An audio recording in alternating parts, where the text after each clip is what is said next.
"Your cheap clothes are embarrassing. Get to the back." My father said that with one hand already on my shoulder, steering me to the last row of our family holiday photo.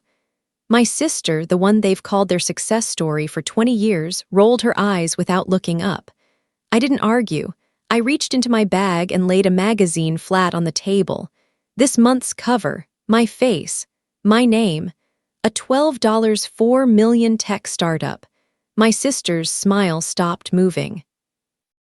My father's hand came off my shoulder.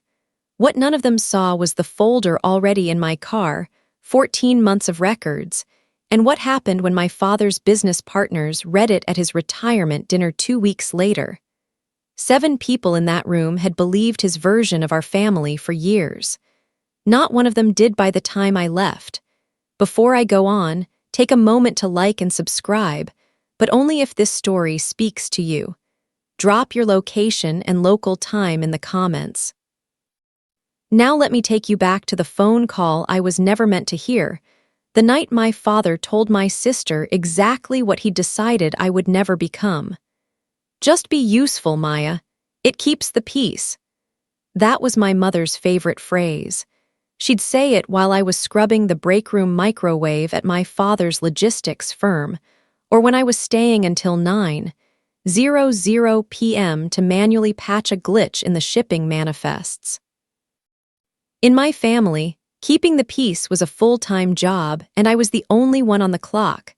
My father, Tom, runs Westbrook Logistics. It's an old-school firm, wood paneling, paper filing, and a fleet of trucks that spend more time in the shop than on the road. For 5 years, my title was Operations Assistant. My actual job description was fix everything Tom breaks for $14 an hour. He called it building character. I called it a hostage situation. The family law was simple. My sister, Chloe, was the investment. I was the overhead. Chloe is 26, 2 years older than me, and she's the creative director of whatever lifestyle brand Dad is currently subsidizing. First, it was a bespoke candle line. Then it was a luxury dog bandana subscription. Last year, it was an influencer retreat in Chalum that cost Dad $60,000 and returned exactly $0. While Chloe was in Chalum, I was in the windowless basement of the Westbrook building, rewriting the entire back-end routing system because Dad had accidentally deleted the master database. "You're not as bright as your sister," Dad would say, leaning against the doorframe of my basement office, jingling his car keys. "You don't have that spark, but you're steady, you're a worker. Be grateful I give you a desk and a paycheck, Maya. Most girls with your limitations would be flipping burgers." I'd just nod and keep my eyes on the screen. He didn't know that while I was fixing his archaic software, I was also building something else. Something that didn't belong to him.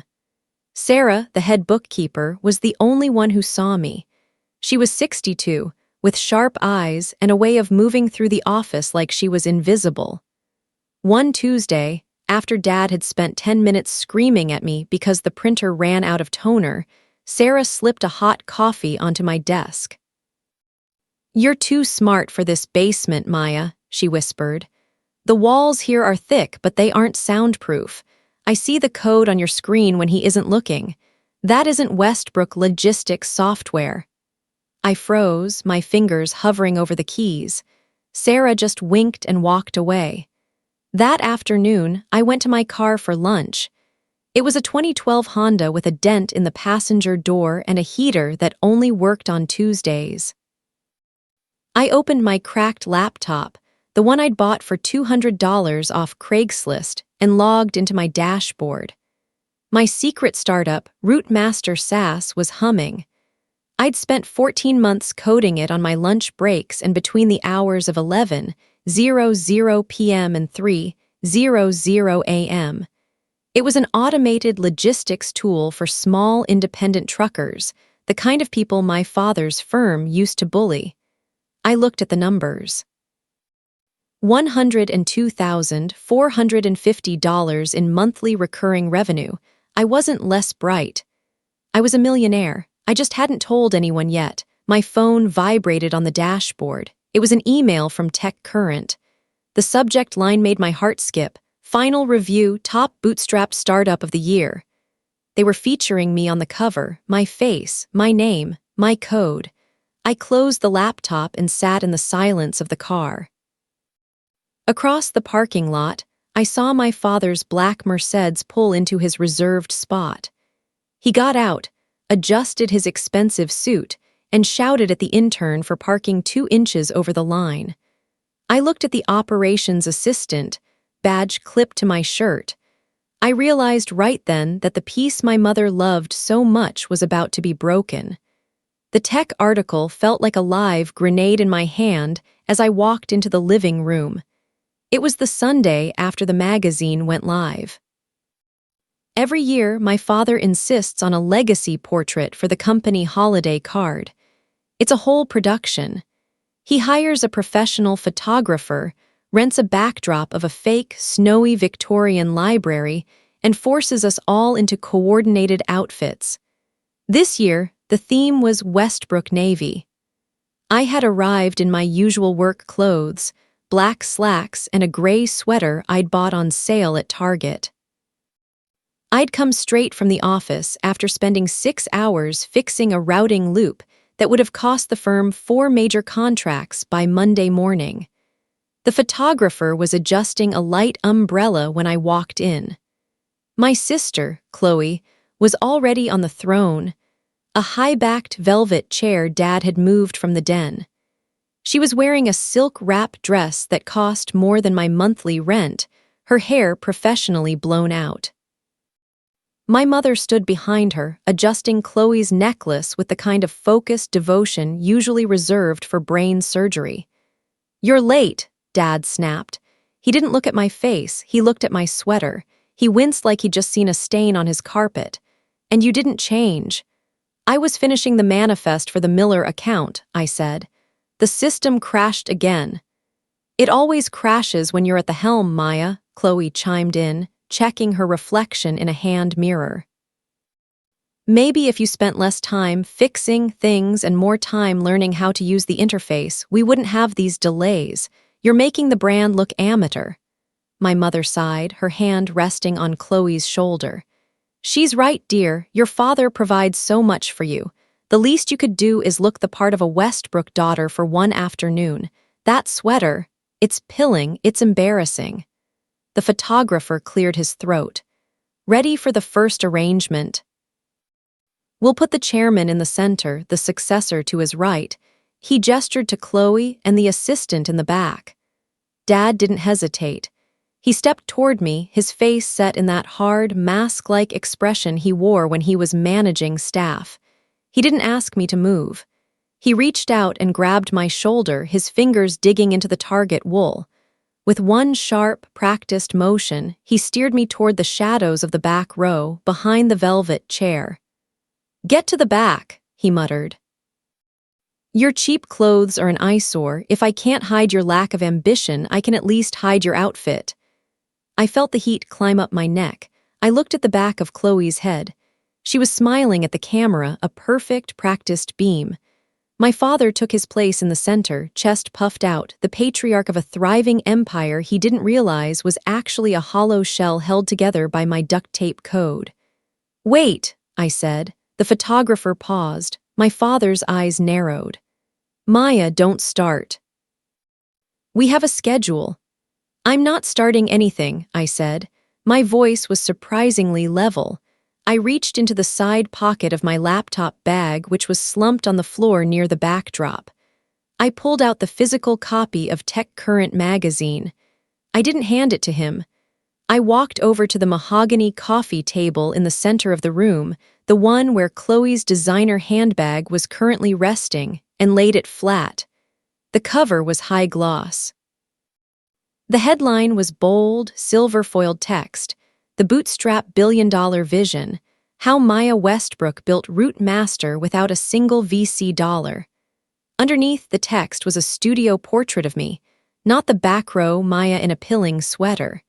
It was me in a sharp, tailored black blazer, my hair back, my eyes looking directly into the lens with a look of absolute, unshakable ownership. The room went silent. Even the photographer stepped forward to get a better look. Chloe's smile didn't just fade, it curdled. She looked at the magazine, then at me, then at the handbag she'd bought with Dad's marketing budget. My father's hand dropped from my shoulder. He looked at the cover, his mouth slightly open. For a second, I saw a flicker of something, maybe pride, maybe shock, but it was gone in a heartbeat, replaced by a dark, jagged shadow. "What is this?" he asked. His voice was dangerously low. "It's what I do on my lunch breaks, Dad," I said. "It's called Route Master. It's an automated logistics engine. As of this morning, we've surpassed $1.2 million in annual recurring revenue. I'm the sole founder. I own 100% of the equity." I saw the gears turning behind his eyes. He wasn't thinking about my success. He was looking at the magazine like it was a ledger, calculating how this shifted the power in the house. "You used my name," he said, pointing at the Westbrook in the headline. "It's my name, too," I reminded him. He didn't congratulate me. He didn't ask how I did it. He snatched the magazine off the table with a violence that made the paper crinkle. "The photo shoot is over," he told the photographer. "Get out now."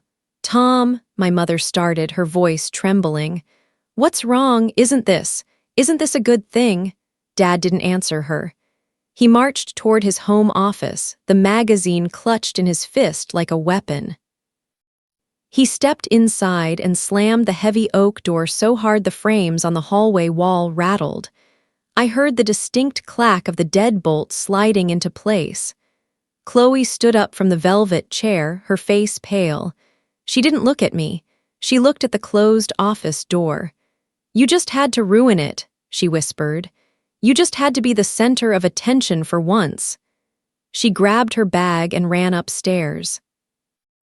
My mother looked at me, her eyes full of a strange, panicked pity before she went to the kitchen to start the tea she always made when Dad was having a spell. I stood alone in the fake library, surrounded by the photographer's lights. I should have felt like a winner. I had the cover, I had the revenue, I had the proof. But as I looked at that locked office door, a cold feeling started to settle in my stomach. I knew my father. He didn't handle losing control well. And he certainly didn't believe in property he couldn't touch.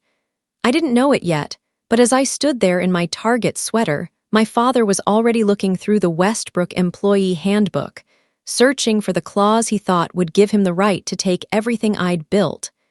The silence in the house didn't last. By 8:00 a.m. the next morning, the legacy portrait was forgotten, replaced by a much darker kind of family business. I didn't go into the office. I sat at my small kitchen table, staring at a cold cup of coffee, waiting for the floor to drop out. I knew my father's patterns. He didn't process shock with conversation, he processed it with litigation. He viewed every successful thing in his orbit as a moon orbiting his planet. If it glowed, it was because he allowed it. The first hit came at 9:15 a.m. I tried to log into the Westbrook logistics server to finish the morning's dispatch routing, the work that actually kept his trucks moving. Access denied. User account terminated. I tried my company email, invalid credentials. I wasn't just suspended, I was erased. My father hadn't called to talk about the magazine. He had spent the night stripping my digital identity from the only professional home I'd ever known. 10 minutes later, my phone chimed. It was a notification from my health insurance provider. My coverage had been canceled, effective immediately. He hadn't even waited for the end of the pay period. He was cutting lifelines one by one, testing to see how long I could tread water. Then the front door of my apartment rattled. Not a knock, a heavy, rhythmic pounding that made the deadbolt shake. I opened it to find a man in a cheap suit holding a manila envelope. He didn't say hello. He held out a clipboard. "Maya Westbrook. You've been served." I took the envelope. Inside was a formal cease and desist from Miller, Vance, and Associates, the high-priced shark firm my father kept on retainer. The language was cold, dense, and terrifying. The claim was simple. Because I had developed Route Master while employed by Westbrook Logistics, using a company-provided workstation, my basement desk, and company time, the intellectual property belonged entirely to Westbrook Logistics. The letter demanded I surrender all source code, admin credentials, and customer lists within 7 days. If I refused, they were seeking $10 million in damages for theft of trade secrets. My phone rang. It was my mother. "Maya, honey," she started, her voice sounding thin and watery. "Your father is in a state. He's saying such awful things. He says you've been stealing from the family for years." "I built this on my own time, Mom. On a laptop I bought myself." "Does it matter?"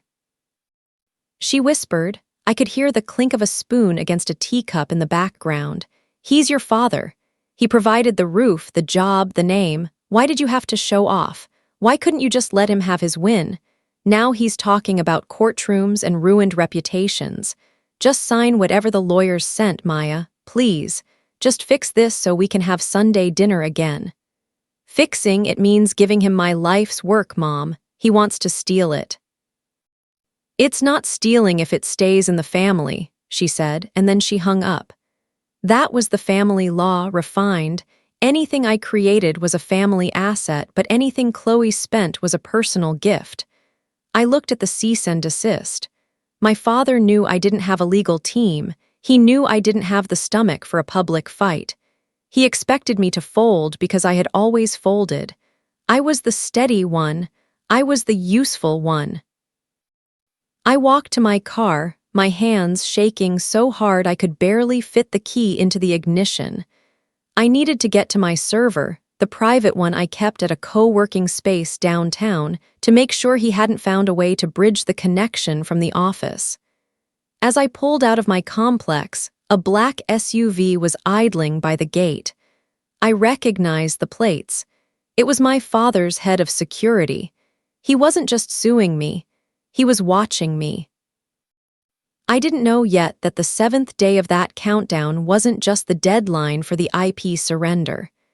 It was the night of his retirement gala, the night he planned to announce he had acquired a new tech subsidiary to secure the firm's future for Chloe.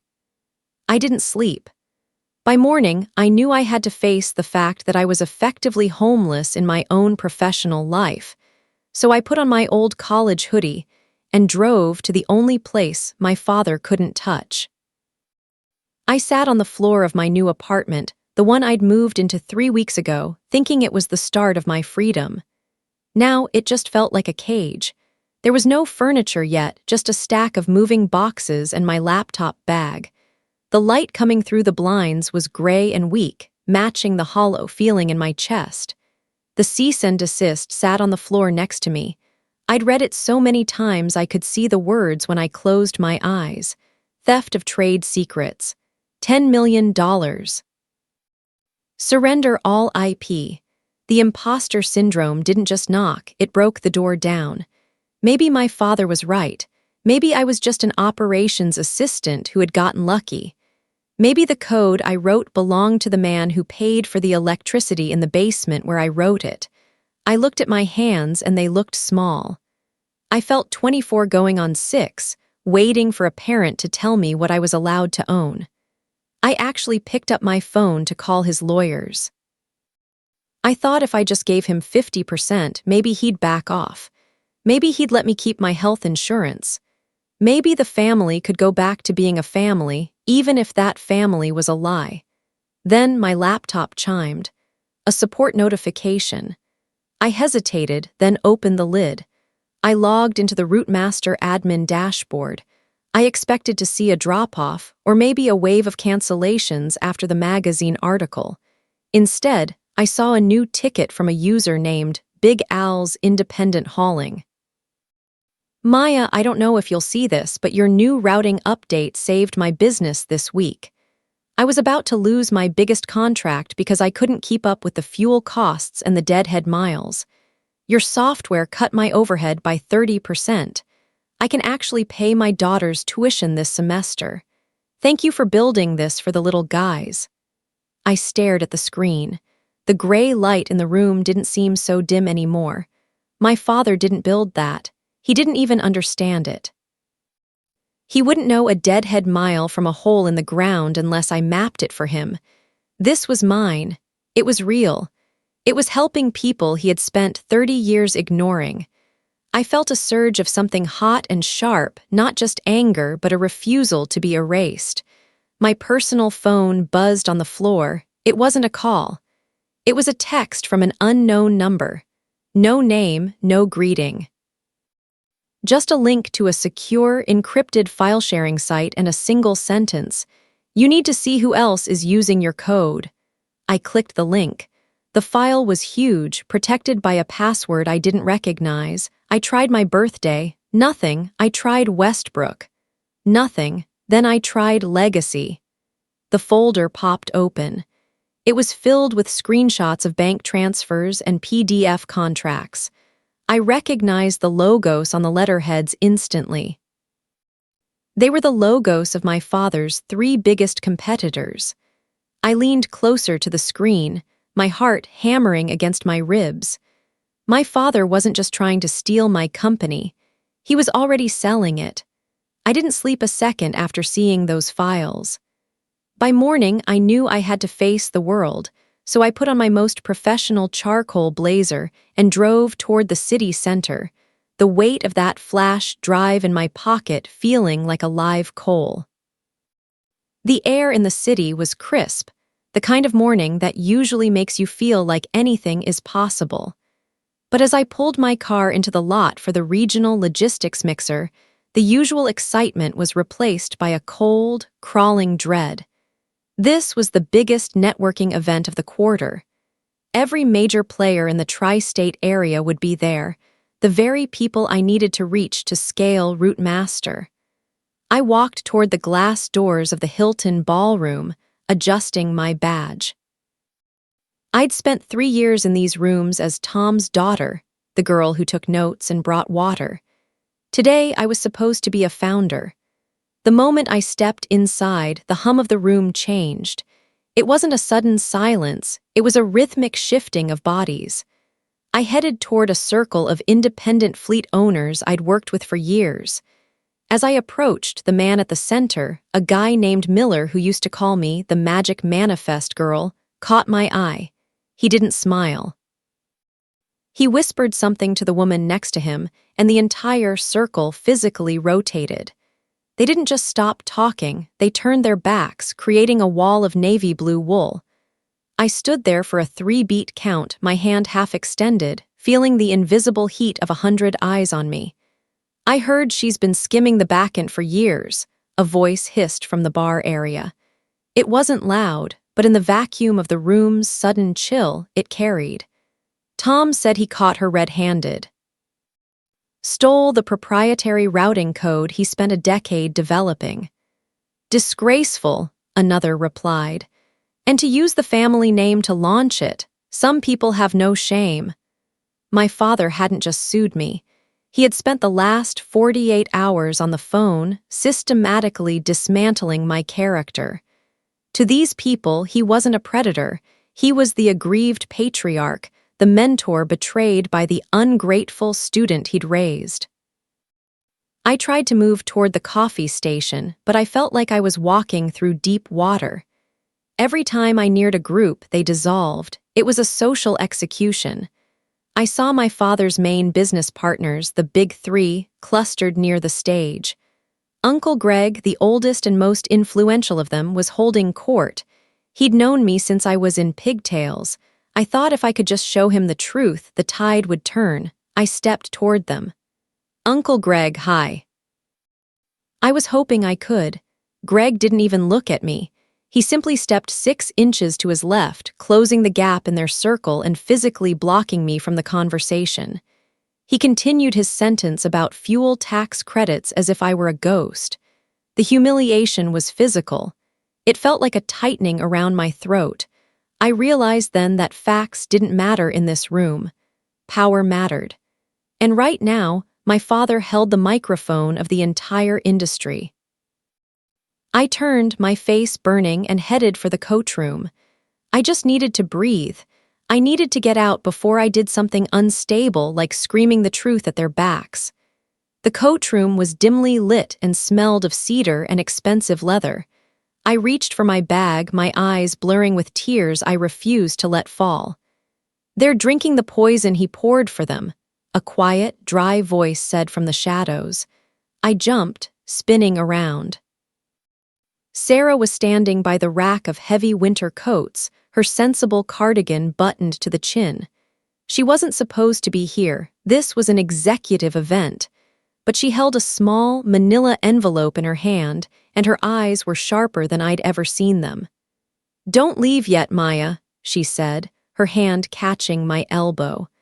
"The party is just getting started, and your father hasn't realized yet that he's the one who's been recorded." But I hadn't checked my phone yet. As Sarah spoke, my screen lit up with a notification from my father's personal assistant, a mass invite to his legacy announcement at the retirement dinner. He was moving the goalposts. He wasn't just going to sue me, he was going to publicly claim Root Master as his own in front of the entire industry. I didn't leave the coach room. By the time Sarah finished speaking, I knew I had to face the fact that my father's cruelty wasn't just a character flaw, it was a business strategy. Sarah reached into her sensible cardigan and pulled out a physical flash drive, the silver casing catching the dim light. She didn't offer a smile. Her face was set in the same hard lines I'd seen her use when she was reconciling a ledger that didn't add up. "I've worked for Westbrook Logistics for 22 years, Maya," she said, her voice a low, steady rasp. "I watched your father build this firm on the backs of people he eventually threw away. I watched him do it to your mother, and I've watched him do it to you for the last 5. But he's gotten sloppy. He thinks he's the only one who knows how to use a password." I took the drive. It felt heavy, like a stone. "What's on here, Sarah? Is it the payroll leaks?" "It's better than that," she whispered. "It's the secret licensing agreements. For the last 3 years, your father has been drowning. The fleet is old, the contracts are drying up, and he's been using your bug fixes and routing updates to stay afloat. But he wasn't just using them for Westbrook. He's been secretly licensing your back-end code to his top 3 direct competitors, Weston, P&L, and Global Freight." The room felt like it was spinning. "He's been selling my code to the rivals he tells me are ruining the industry." Exactly. He's been playing both sides. He tells his partners the firm is struggling because of market shifts, while he pockets secret royalties from the very people trying to put Westbrook out of business. He's been committing fiduciary fraud against his own partners, Maya. And the only way he can keep the lie going is if he officially owns the IP. That's why he's suing you. He needs to legalize the theft before the partners find out where the competitors got their new, superior routing tech. I leaned against a rack of trench coats, the smell of expensive wool suddenly suffocating. My father wasn't just a bully. He was a traitor to the very legacy he used as a leash to keep me in that basement. "If he claims the IP is his in court," I said, the realization hitting me like a physical blow, "he's admitting under oath that he was the one who signed those contracts with the competitors. He's trapped himself." Sarah finally smiled. It wasn't a kind look. It was the look of a woman who had been waiting 20 years for a specific debt to be paid. She reached out and squeezed my shoulder. Her hand was small, but her grip was like iron. "I watched him break your spirit for 5 years, Maya," she said. "I watched you eat lunch in that dented car while he was at the country club. But I also watched you rebuild your spirit on your lunch breaks, line by line. You earned this. You built something better than his lies." She leaned in closer, her eyes burning. He's having his big retirement dinner in 3 days. He invited the whole board. He invited the competitors he's been sleeping with. He thinks he's going to announce the merger of your startup into Westbrook and walk away a hero. She patted the flash drive in my hand. End him. The forward tease on my phone chimed again, a reminder for the gala. For the first time in my life, I wasn't afraid of the notification. I looked at the drive, then at Sarah. I need a lawyer, I said. A real one, not a family one. The encryption key is your mother's maiden name, Sarah said, already turning to leave. He never thought you'd remember it. He's so sure you're the daughter who stayed small that he never checked to see if you grew up. I walked out of the coach room, past the navy blue wall of backs that had shunned me 10 minutes ago. They didn't know it yet, but the room was already changing. I didn't go back to the apartment.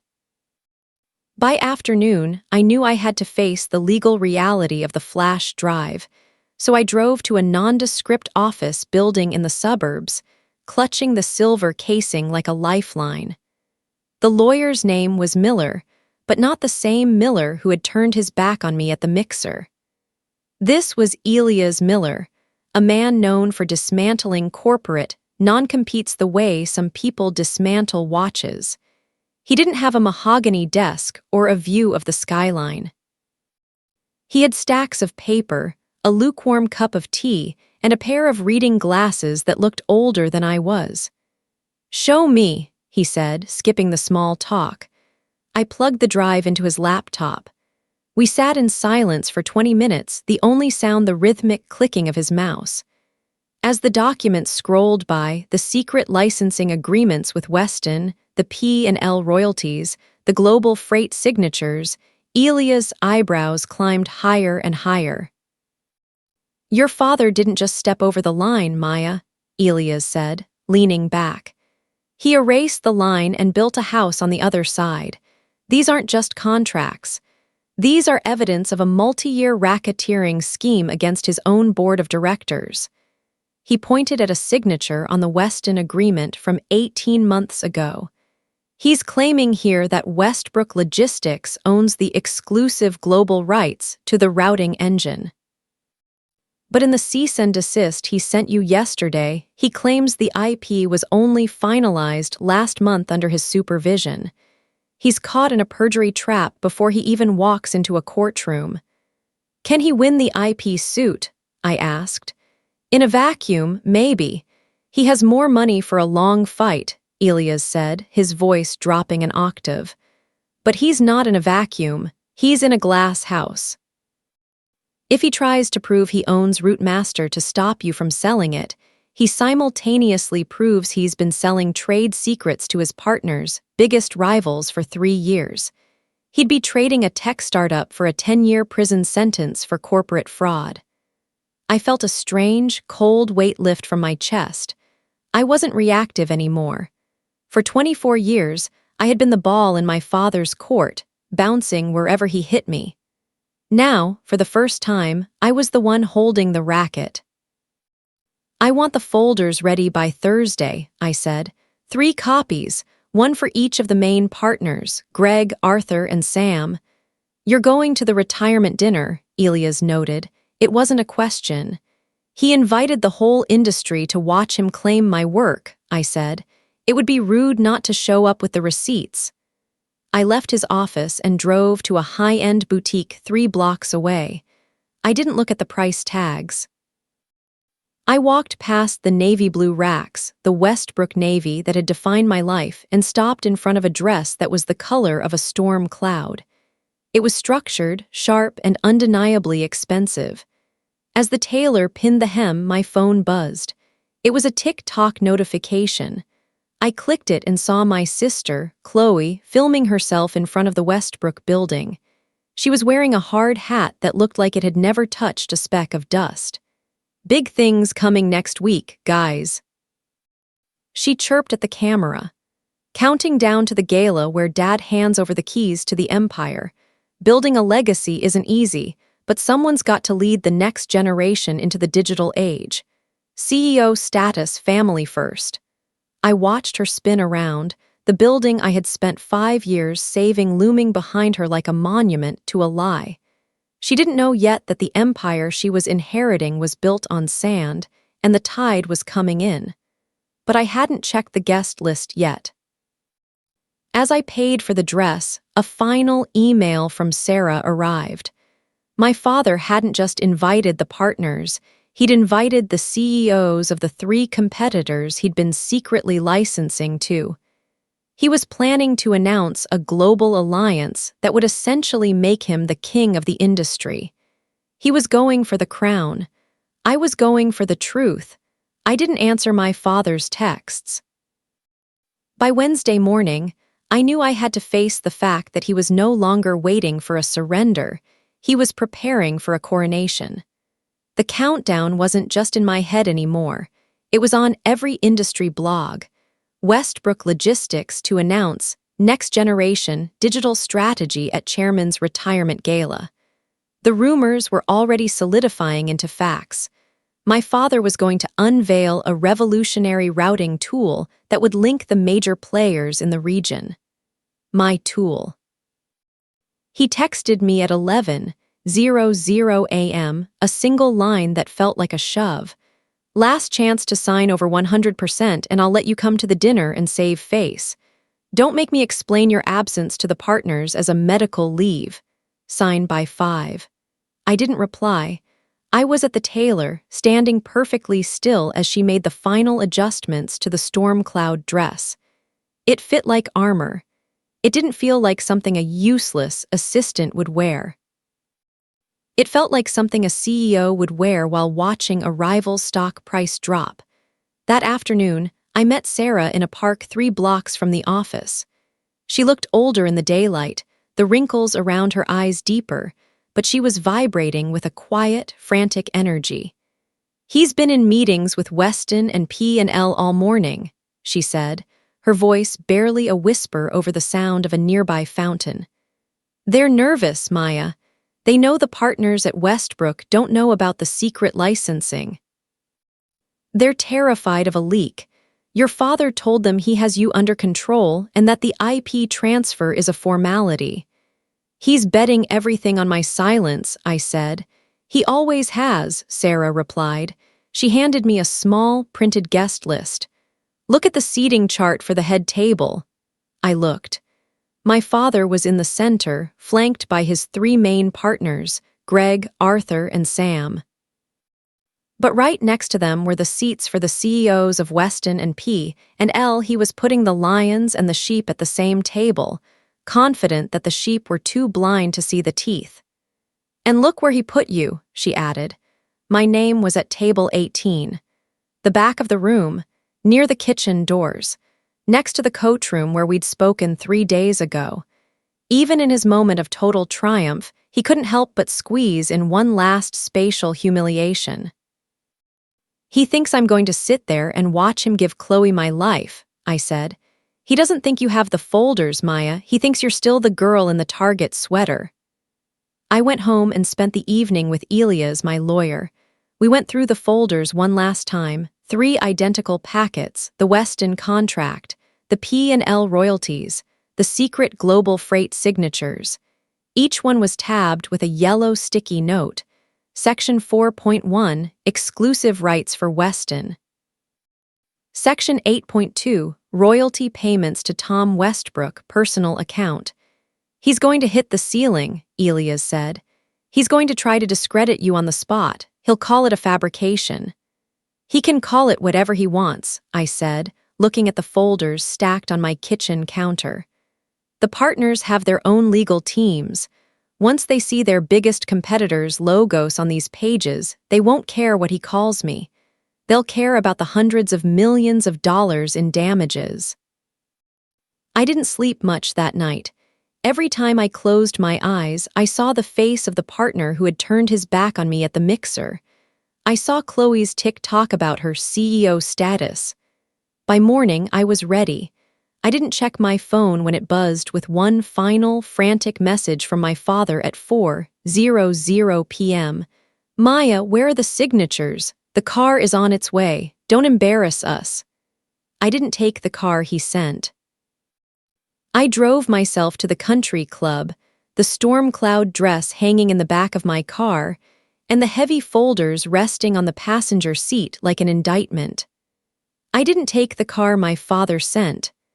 By the time I reached the country club, I knew I had to face the room as the person I had become, so I straightened the storm cloud dress and walked toward the ballroom doors, the heavy folders tucked under my arm like a shield. The air inside the Oak Ridge Country Club was thick with the smell of prime rib and expensive perfume. 200 people filled the space, the titans of the logistics world, the board of Westbrook, and the very rivals my father had been courting in the dark. The chandeliers hummed with a low, golden vibration that felt like a countdown. I didn't go to table 18. I walked straight to the head table. My father was at the center, flanked by Greg, Arthur, and Sam. To his left sat Marcus Weston, the CEO of Weston Logistics, looking smug in a silk tie. My mother was next to him, her eyes flitting around the room as if searching for an exit. Chloe was already leaning into a microphone at the side of the stage, testing the levels for her successor's toast. "Maya," my father said as I approached. He didn't stand. He looked at my dress, then at the folders, and his face went the color of a bruised plum. "You're late, and you're at the wrong table. Go to the back before you make a scene." "I'm not here for the dinner, Dad," I said. My voice wasn't loud, but it had a clarity that sliced through the clink of silverware. I didn't wait for him to respond. I stepped behind Greg, Arthur, and Sam. In one smooth motion, I laid a folder in front of each of them. "What is this?" Greg asked, his bushy eyebrows knitting together. He opened the cover. The room began to go quiet, the silence spreading outward from the head table like a ripple in a dark pond. Greg's eyes locked onto the first page. I watched him find the Weston Logistics logo. I watched him find the signature line. "Tom," Greg's voice was a low growl. "Why am I looking at a licensing agreement between Westbrook and Weston for a proprietary routing engine dated 2 years ago, an agreement I never saw?" My father lunged for the microphone on the table, his chair screeching against the hardwood. "It's a fabrication. She's a disgruntled employee. Greg, don't listen to her. She's been mentally unstable since the magazine article." "It's not a fabrication, Tom," Arthur interrupted, his voice cold as ice. He was looking at the second folder, the one with the P&L royalties. "This is your personal bank account number on a wire transfer from our biggest competitor. While we were voting to cut the driver bonuses last year to save the firm, you were taking private kickbacks for our own tech." "It's MY Tech," my father screamed into the microphone.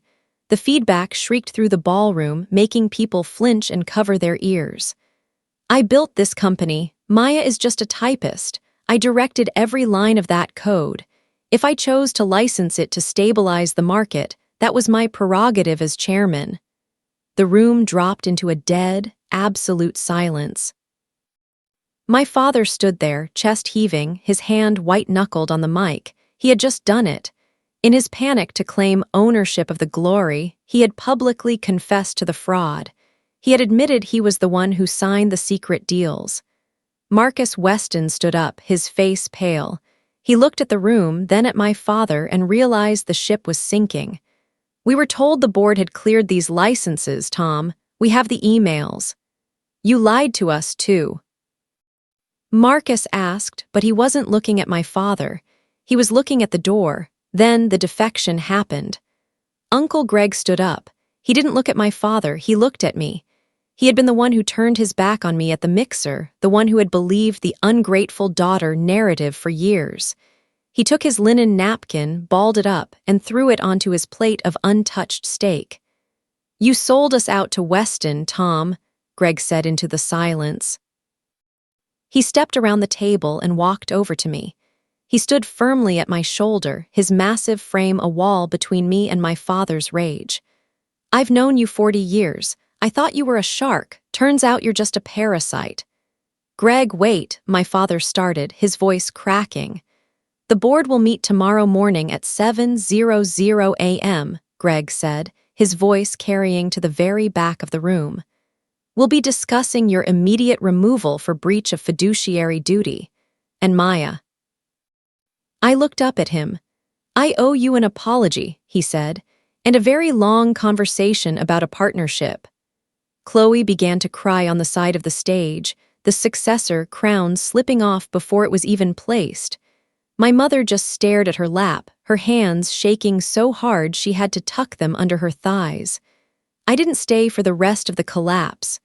I turned and walked out of the ballroom, the sound of the room erupting into chaos behind me. I didn't look back at the legacy my father had built. I walked into the cool night air, the storm cloud dress fluttering around my legs, feeling the weight of the last 5 years finally fall away. I hadn't checked the news yet, but by the time I reached my car, the first industry blog had already posted. Westbrook Logistics chairman admits to secret rival licensing in shocking gala outburst. The king was gone. My life was just beginning. I didn't go back to my apartment that night. By morning, I knew I had to face the quiet reality of the aftermath, so I drove to a small diner 3 towns over, where the coffee was burnt and nobody knew the name Westbrook. The fallout was more of a landslide than a single crash. Within 48 hours, the board of Westbrook Logistics didn't just remove my father, they scrubbed him. The locks on the building were changed before the sun came up on Friday. The 3 major partners filed a joint lawsuit for breach of fiduciary duty and corporate fraud. Because my father had publicly admitted, on a hot mic in front of 200 witnesses, that he had directed every line of the code he sold to rivals, he had essentially signed his own confession. He couldn't claim the IP was his without admitting he was the one who broke the law.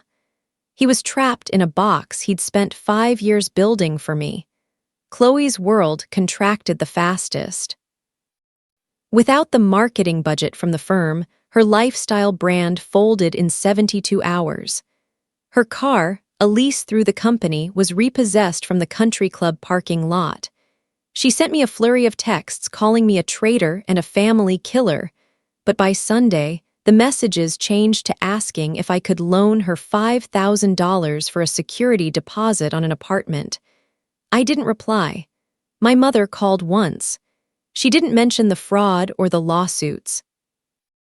She just said, "The house is so quiet, Maya. Your father won't come out of the den. Why did you have to make it so public?" I realized then that she would always prefer a loud lie to a quiet truth. I deleted the voicemail.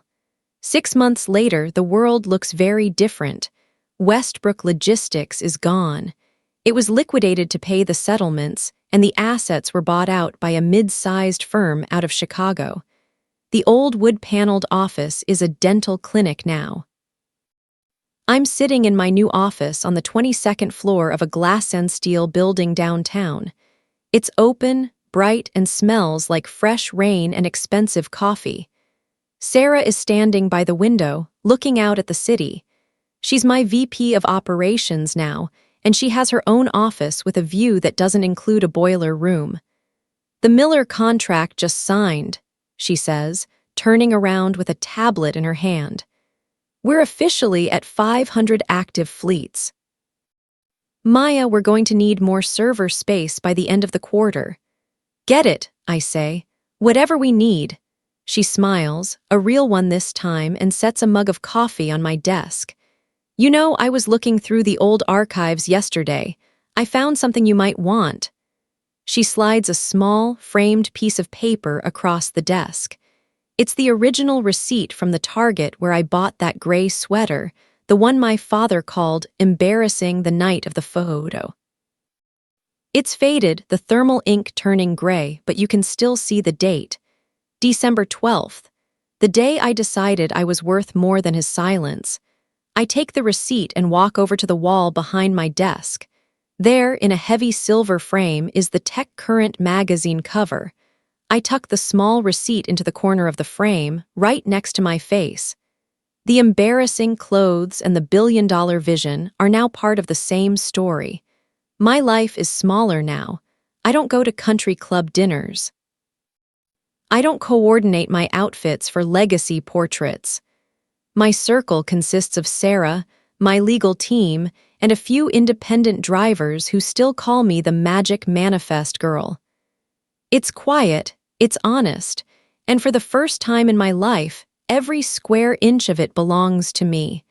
I look at the receipt one last time before sitting back down to work. If your family demanded your failure just to fund their favorite child's ego, would you hand over the keys to your life? Or would you let their empire burn to build something of your own? There's another story in the description about a woman whose mother canceled her wedding behind her back and told 200 guests she was mentally unstable. Trust me, you'll want to hear how 200 strangers became her family and helped her take her life back.